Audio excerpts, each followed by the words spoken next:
students, Mehreen here. Welcome back to my channel. Whenever you come across my channel, I hope you always found something amazing. Since then, we have been talking about different literary ages, characters, novels, and dramas. But today, I want you people to re-enliven the Victorian era with me by infusing new spirit to the slangs which were spoken in that era. Thousands of words and phrases in existence in 1870 have drifted away or changed their forms or been absorbed, while as many have been added or are being added. So today in this video I am trying to make those slangs again popular in our daily language. I have found out some of the very interesting slangs which you can speak in your daily conversation and bewilder your listeners. I will try to translate them in Urdu too so that you may enjoy the flavor in a fuller sense. So let's start. Afternoonified. Afternoonified. A society word meaning smart. For example, we can use this word in the sentence as the goods are not afternoonified enough for me. The goods are not afternoonified enough for me. This slang seems to be very interesting to me. It is bang up to the elephant. Bang up to the elephant. This phrase originated in London in 1882 and it meant perfect, complete, unapproachable. Are you bang up to the elephant? I mean, क्या आप perfect हैं? क्या आप complete हैं? क्या आप unapproachable हैं? Interesting. Next one is basket of oranges. Basket of oranges. This phrase, which referred to a pretty woman, originated in Australia before making its way to England. It is a metaphor founded on another metaphor. The basket of oranges being a phrase for the discovery of nuggets of gold in gold fields. So, अगर आपको कोई ये कहे कि you are a basket of oranges, so don't mind it. इसका मतलब ये है कि कोई आपको बहुत खूबसूरत कह रहा है कि you are a pretty woman. Next slang is beer bottle. अब इसको देखने से तो बहुत आसानी से हम समझ सकते हैं कि beer bottle क्या होती है. But it is not something you drink out of. But it is a street term for a stout red-faced man. मतलब एक ऐसा सेहतमंद मोटा ताज़ा शख्स जिसका चेहरा भी red हो. He is called a beer bottle. समझे? Butter upon bacon. Butter upon bacon. This slang seems to be very interesting to me. It means extravagance. Too much extravagance. Are you going to put lace over the feather? Isn't that rather butter upon bacon? मतलब इसका ये है कि कुछ ऐसा जो बहुत ही ज़्यादा फजूल हो, यानी एक्सेसिव हो, जिसकी ज़रूरत नहीं है लेकिन उसको यूज़ किया जा रहा है, उसको बारहा पुट किया जा रहा है. Butter upon bacon.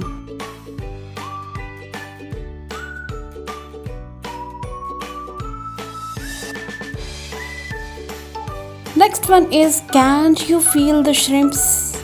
Can't you feel the shrimps? This was a phrase which was used in 1877 meaning smell the sea. Smell the sea.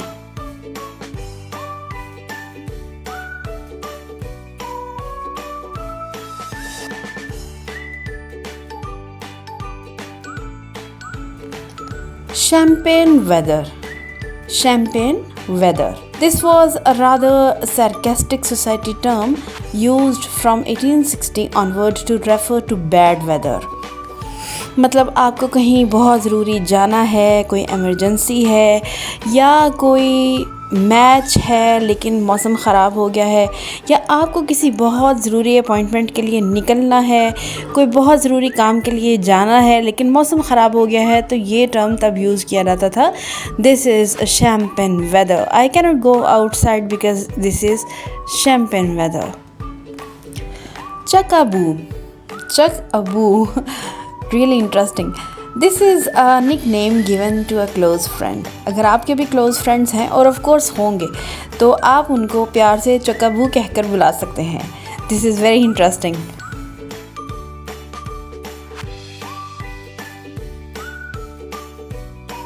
Slang मुझे बहुत पसंद है और ये है चर्च बेल। हाँ, अगर किसी को नहीं पता इसका मतलब, किसी ऐसी खातून को जो बहुत बोलती है, बहुत टॉकटिव है और एक्सेसिव बातें करती है, फजूल बातें करती है, तो आप उसको सीक्रेटली कह सकते हैं कि you are a church bell. अब आपको पता ही है चर्च बेल का कितना ज़्यादा साउंड होता है और उसकी आवाज़ कहाँ तक पहुँच सकती है। So is a talkative women. तो चर्च बेल का मतलब होता है a talkative women.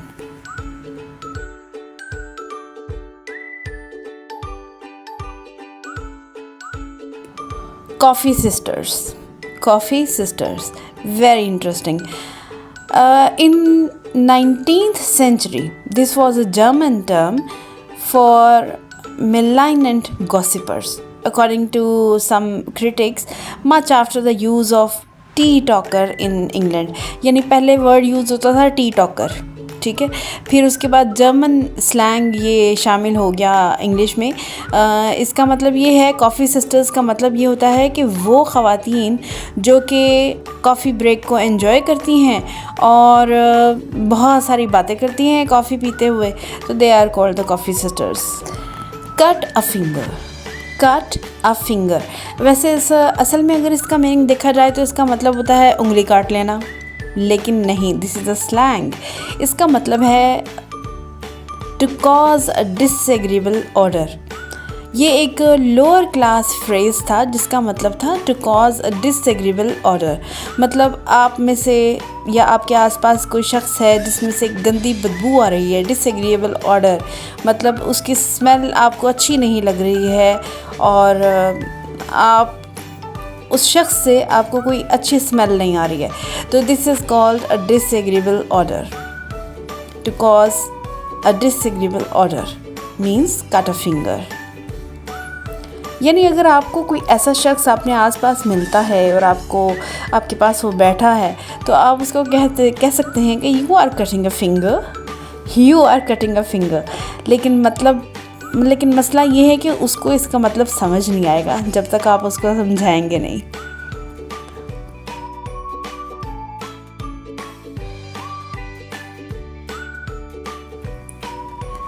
Daddles. The next slang is daddles, a delightful term taken from boxing to refer to your rather boring hands. मतलब आप इसको सिंपली कह सकते हैं कि daddles का मतलब होता था hands. Dimber damber. This was a street term meaning smart, active, adroit. Means आप अपने किसी भी ऐसे दोस्त को जो बहुत स्मार्ट है, एक्टिव है, एड्रॉइट है, उसके लिए ये टर्म यूज़ कर सकते हैं और उसको कह सकते हैं यू आर अ डिम्बर डैम्बर। लेकिन साथ में उसको प्लीज़ मतलब ज़रूर बता दीजिएगा ताकि वो भी आपसे कुछ नया वर्ड सीख सके।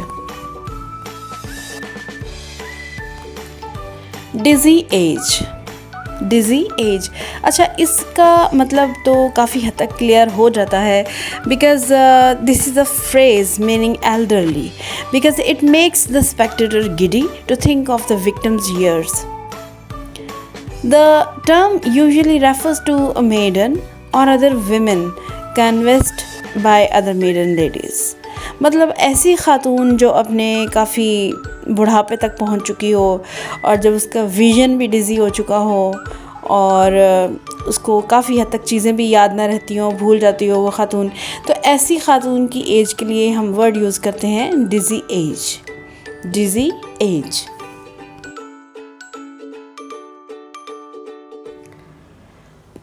Doing the beer, doing the beer. अच्छा जी, ये बहुत मज़े का स्लैंग है।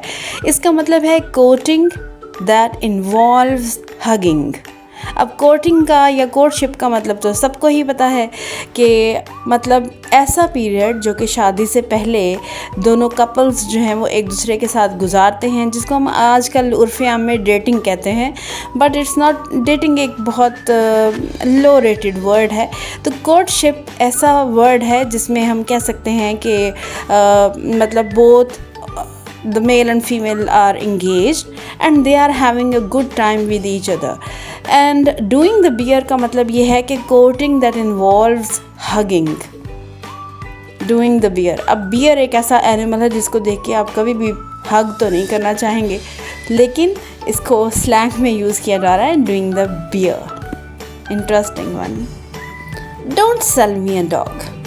Don't sell me a dog. This was popular until 1870. This phrase meant don't lie to me. मेरे साथ झूठ नहीं बोलो या मुझे धोखा नहीं दो. Don't sell me a dog. Apparently people who sold dogs back in that day were prone to trying to pass off mutts or purebreds. यानी उस वक्त जो लोग अपने डॉग्स बेचा करते थे तो ऑफ कोर्स वो थोड़ा बहुत झूठ बोल के अपने कुत्तों की नस्ल के बारे में थोड़ा झूठ बोल कर तो उनको बेच लिया करते थे, तो वहाँ से ये टर्म निकला। तो इसका मतलब है don't sell me a dog means don't lie to me, don't cheat me, मुझे धोखा नहीं दो, मेरे साथ झूठ नहीं बोलो, don't sell me a dog. 15 puzzle. 15 puzzle. अब पज़ल का नाम सुनते ही हमारे जहन में आ जाती है एक गेम जिसमें बहुत सारा पज़ल होता है and we have to complete the puzzle to make the full picture. But it's not the game you might be familiar with, but it's a term meaning complete and absolute confusion. हाँ, ये puzzle से कुछ मिलता जुलता है। जैसे puzzle में हम कंफ्यूज हो जाते हैं और हमें उस कन्फ्यूजन को सही करना होता है, तो इसी तरह 15 पज़ल का मीनिंग भी कुछ ऐसा ही है, complete and absolute confusion. Fly rink. Fly rink. अच्छा, इस टर्म का ताल्लुक उड़ने से बिल्कुल भी नहीं है। ये बहुत इंटरेस्टिंग टर्म है and it means a polished bald head, यानी एक ऐसा मर्द जिसका सर गंजा हो और उसका जो गंजा सर है वो चमकता भी हो, पॉलिश्ड हो। तो इन 1875 दिस टर्म वाज यूज्ड। अब ये टर्म यूज़ नहीं होती, लेकिन आप इसको यूज़ कर सकते हैं for your friend who is bald. You can say him you are a fly rink.